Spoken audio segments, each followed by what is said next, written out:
Hace un rato les ofrecíamos una noticia de última hora que ofrece El Confidencial en primicia de José María Olmo y Alejandro Requeijo. Y es que habría sido detenido uno de los presuntos autores del atentado contra Vidal Quadras, un hombre que intentaba colarse en Colombia, un ciudadano venezolano que responde al nombre de G.O. Higuera y que ya estaba siendo reclamado por la Policía Nacional. Tenía una orden de búsqueda internacional por un delito de terrorismo. Este hombre, este venezolano, vivió en Mijas, en Málaga, que es donde residía el joven que ya fue arrestado por comprar la moto que se utilizó en el atentado. Dice El Confidencial que el ahora detenido, al que se llamaba con el apelativo de Maquia, se había fugado de España y se marchó de vuelta a su país huyendo de la policía española. Fue detectado este martes, cuando trataba de acceder a Colombia de manera ilegal, entrando por un puesto fronterizo desde Venezuela. Detenido, por tanto, uno de los presuntos autores del atentado contra Vidal Quadras. A ver si esto permite esclarecer todos los extremos de este terrible atentado que sufrió este político del Partido Popular, fundador de Vox, a las puertas de su casa, que felizmente no terminó con su vida como pretendían sus autores, pero que fue terrible. Recuerden ustedes que fue un disparo en la cara que entró por un pómulo y salió por el otro. Felizmente Alejo Vidal Quadras se está recuperando y también felizmente parece que se están esclareciendo los extremos de este atentado y se está dando con los presuntos culpables y que serán juzgados en España.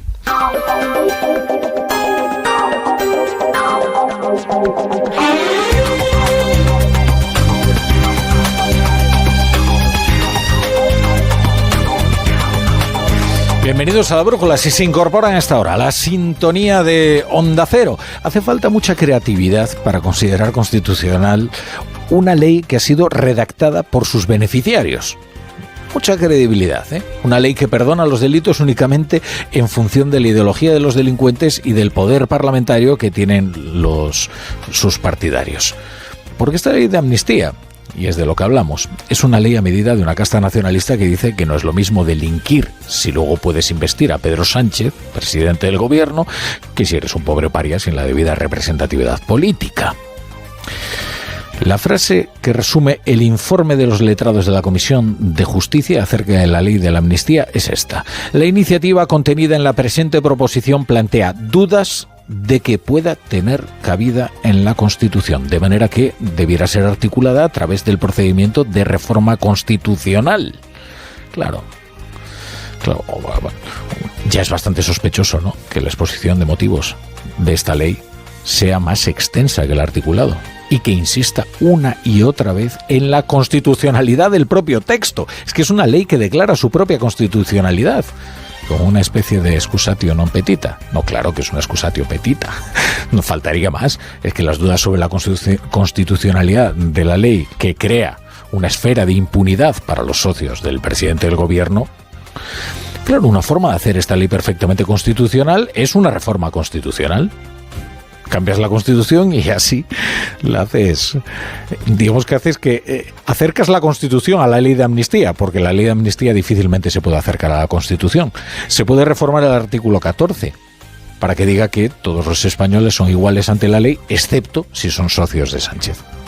Porque una de las farsas que el informe de los letrados de la Comisión de Justicia desmonta es que la amnistía del 77, preconstitucional, sea un precedente que sirva para considerar la amnistía, esto es literal, como una figura jurídica permitida por la Constitución, abierta al ámbito de decisión del legislador. Este fue uno de los argumentos supremos, sigue siendo, de los que defienden la ley de la amnistía.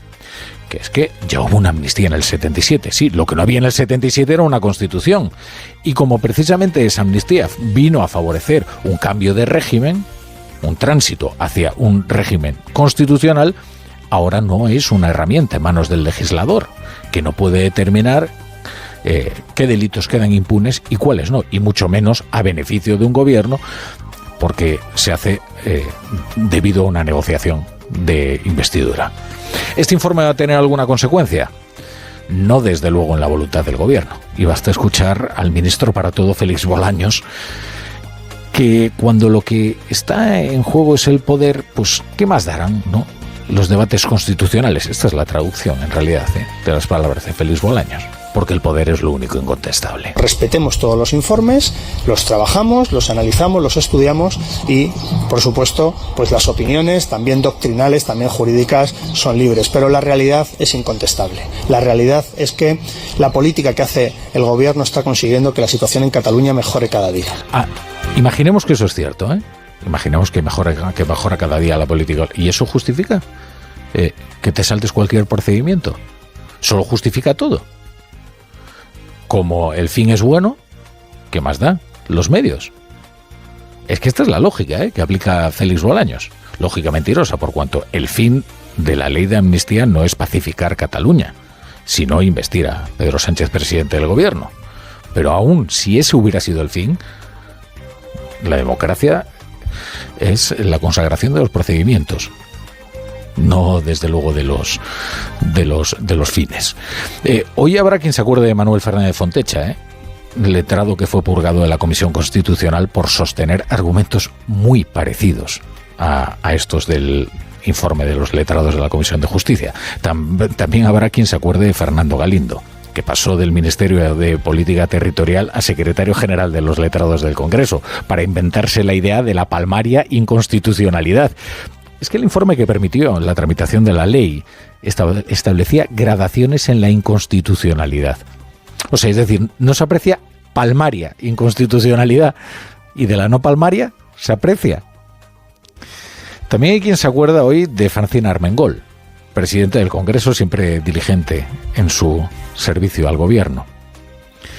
El Partido Popular está denunciando que Francina Armengol ha retenido la publicación de este informe hasta que se había agotado el plazo para la presentación de enmiendas, lo cual sería una maniobra sucia, porque habría impedido que la oposición fundamentara sus enmiendas en los argumentos de los letrados.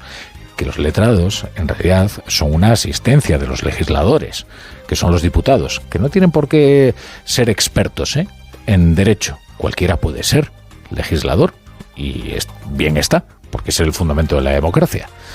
En cualquier caso, el gobierno seguirá adelante, con Junts como socio prioritario, tratará, por tanto, de borrar el historial delictivo de Carles Puigdemont y todos los que le acompañaron en la enloquecida aventura del Procés y de otros delitos, pero que fueron hechos por independentistas y que, por tanto, pueden ser borrados, porque así lo solicitan los socios del gobierno.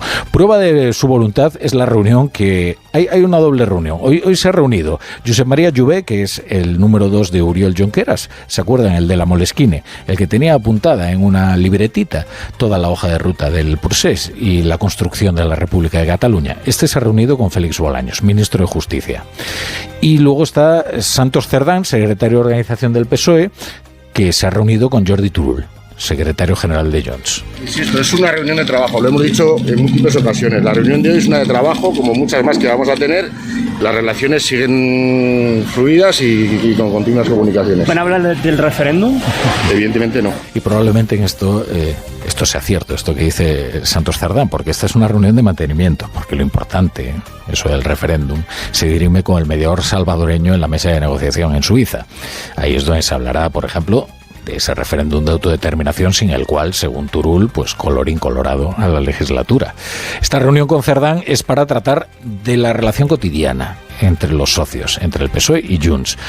Porque es verdad que hay algunas divergencias de carácter técnico, meramente de carácter técnico, porque versan únicamente acerca de lo que se puede hacer, no de lo que quieren hacer o de lo que deben hacer o de lo que es lícito o legítimo, sino de si se puede o no hacer. Porque afortunadamente España sigue siendo un Estado de Derecho con unas aduanas democráticas. Habrán hablado sobre las enmiendas a la ley de la amnistía, sobre la posibilidad de eliminar cualquier referencia a los delitos de terrorismo en esa ley de amnistía, que es lo que reclama ahora Carles Puigdemont. Habrán hablado también de la delegación de las competencias de inmigración, que es la anterior concesión de este gobierno para poder salvar unos decretos leyes unos decretos leyes, es decretos leyes, es como se dice el plural, en la pasada y tortuosa tramitación parlamentaria. Igual ahora se enteran los diputados socialistas y también los de Coalición Canaria y también los de Sumar y los del PNV y los de Esquerra, lo que ha implicado su voto del pasado miércoles, porque esta es una de las novedades, ¿no?, de esta legislatura, que ahora los diputados se enteran de lo que han apoyado con su voto muchos días después de haber votado.